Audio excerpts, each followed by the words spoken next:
Hello, all you fine, wonderful, beautiful people. I'm back here once again, but today I'm doing an album review, and today I'm going to be reviewing The Who's Next. Now, you guys voted in a poll, and unanimously, over 50%, with close to, I think, 200 votes, said I have to do the album review to The Who's Next.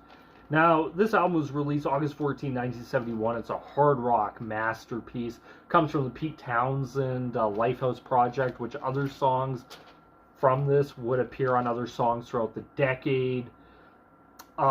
Pretty much the project got abandoned due to its musical complexity and just fighting with the manager. And eventually the Who members were brought in to make this a Who album. And John Entwistle pretty much added one composition that wasn't a part of the original ones to it. So, yeah, it starts off with the track listing. Bob O'Reilly, a classic rock staple, starts out with that iconic synthesizer. I'm shocked at how much piano and synthesizer is on this record, especially the first and last tracks. Very much an iconic song, classic rock staple. You'll hear it everywhere. Roger Daltrey sounds amazing on this, but the part to me that really steals it is that "Don't Cry, Don't." It's only a Teenage Wasteland, which is done by Pete Townshend. It's phenomenal. And then ends with that piano kind of driving. It does have a very epic, bombastic feel to it, even though it's a very short song. Song number 2, Bargain, is another great song. Roger Daltrey shines on this. There's just some great stuff. Keith Moon at times is murdering those skins, but in a good way. Townshend has an amazing bridge in this song. Bass is just booming throughout this from John Entwistle, and it sounds great. It feels like the band at this point is firing on all cylinders. I love Ain't for Keeping, booming ballad. I love the acoustic guitar playing on this, and especially love that Love Ain't for Keeping. Just great stuff.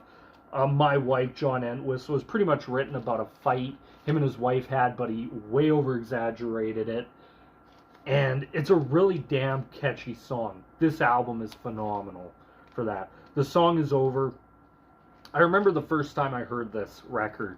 This was one of my favorite songs off of it. And it wasn't until recently I realized that Pete Townshend is the one actually mainly singing, and Roger Daltrey's doing the chorus, which I'm like, wow. For the amount of this album, like, Pete Townshend sings a lot. John Entwistle gets some time, and even Roger Daltrey. I'm just shocked at how much the band members are singing. But it has some great stuff. I love the chorus of this song. It's fantastic. But I love the up-tempo nature of it, even though it has a very somber feel. It has an up-tempo to it that I think the chorus really delivers in. Getting in tune, piano intro, beautiful Daltrey vocals, and just beautiful vocal harmonies throughout this song, and really throughout this record. Going mobile, Townshend actually takes lead vocals. Love the acoustics with the drums, bass. Bass is booming. It's a very up-tempo song. Like, even songs you could classify somewhat as filler works well on this album a lot. Behind Blue Eyes, what can I say about Behind Blue Eyes that hasn't been said? It's one of my all-time favorite Who songs. I know I've have very little listening to The Who, but this song, as soon as I heard it, I'm like, this is one of my favorite all-time songs. I ever had a playlist, it's always been in it. I had a mix CD back in the day, it was on it. That's how much I love Behind Blue Eyes. Starts off beautifully, just that little intro to it. And then you have Pete Townshend, like, as soon as he comes in with those just guitar parts, it works. Like, those really heavy, kind of the sinister part to this album, or to this song, is that once you, before I usually lose my cool. Once it gets into that part, I really love it. Up tempo, you kind of get a mini guitar solo from Pete Townsend, but it works. It's a fantastic song. Daltrey's on, like I said. No one knows what it's like to be the bad man. Oh, just beautiful. Just sends shivers down your spine. And then you get Won't Get Fooled Again. Once again, another great synthesizer intro. Fantastic. Just iconic, this song is. And I love how the lyrics speaks about revolutions and kind of how revolutions come and go, but change doesn't necessarily happen. And my favorite line ever from songs has actually, correction, step back. This is one of the best lines I've ever heard in a song. Meet the old boss, same as the new boss. And it's very interesting that even talking to my dad about the 60s and 70s, he said, really, it was a shitty time, but we had great music. That's pretty much it. He was very adamant that his generation really could have done something important and really made a difference and helped people. But he said that pretty much they became worse than the guys before them ever were. And he was very adamant about that. How kind of the hippie generation sold out for the dollar, and instead of making changes, like really could have done a lot to help people, and instead just kind of, oh, here's some money, okay, and they kind of became worse. But it was a very interesting thought he always had there about it, and I always really took some of his thoughts on life, and you'd always have these heart-to-heart talks with me, and that's one thing he always brought into it, was adding some context. And he said, yeah, that's the perfect line to describe my generation. Meet the old boss, same as the new one, or meet the new boss, same as the old one. So true. One thing I have to say, now getting into my pros and cons of this album is fucking killer. This album is amazing to listen to. The instrumentation on it is really good. I'm shocked at how much synthesizer, piano, and stuff from a hard rock band like The Who. Like, that's not what you think of. You think of just the Les Paul, Pete Townsend, you got Jen Entwistle just giving her on bass, Keith Moon on drums, and Roger Daltrey's voice.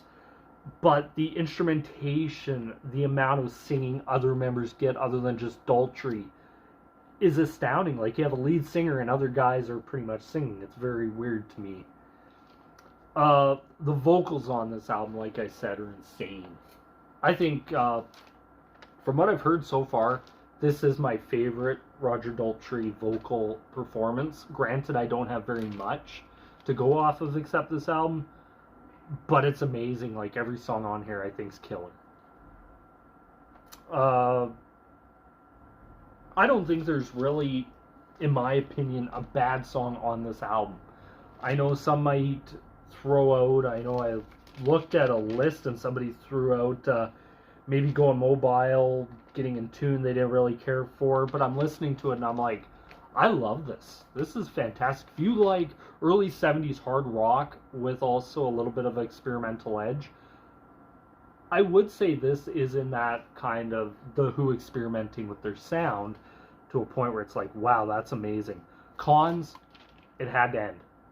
I was really into this album, and then as soon as that last chord hit, I'm like, damn. Turn it back on again. I want to listen to it again. That was my thoughts on it. If I had to give this album a grade out of 5, now I'm probably going to go around delete a lot of my album reviews because I went back, watched some of them. I don't like them. I think my grading is too nice on some of them. But this album is a 5 out of 5. There is not a song I can hit skip on this album. And I listened to it for about a week straight. And I just always listen to the album in full. There's nothing that makes me want to go, oh man, I'm sick of this song, I want to turn it off. Every song on here is a classic. But anyway, that's my thoughts on the Who's Next. It's a really great album. I really suggest I'm sure if you're watching this, you've listened to it, but if you haven't, or haven't listened to it in a really, really long time, go listen to it. This album, surprisingly to me, holds up amazingly well. Production-wise, it's really good. I think they use the Stones as mobile recording studio to actually record parts of this. Won't Get Fooled Again is one of my favorites, but I actually want you guys to check out the middle of this album.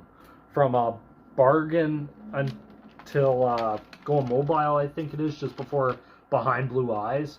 Yeah, from Bargain to Going Mobile. Listen to that. There is some absolutely killer stuff on that. I have to say thank you guys so much for having me listen to this record again, because I remember the first few times I listened to it, I really liked the hits off of it, and The Song Is Over always seemed to strike with me. I'm like, I really like that song, and the rest didn't really, but I went back, listened to it, and actually sat down and said, you know what, this is actually a really damn good record. I can't believe I haven't listened to this. It had to have been 10 years since I've listened to this record. But anyway, enough of me rambling. It's actually longer than I wanted it to be. In future, I'm going to try and keep my album reviews shorter. I'm going to hope for at least 5 to 8 minute range. So there might be some editing that goes on. But anyway, that's my thoughts and opinions on the Who's Next. But I want to know yours. Do you like it, hate it, indifferent about it? Please let me know down below in the comments section. Tell me also, what album should I react or do a album review of next? I keep wanting to say freaking reactions. I've done so many of them. But anyway, that's my thoughts and opinions. This is me here once again. Thank you guys so much for watching. This is me here signing out. Peace.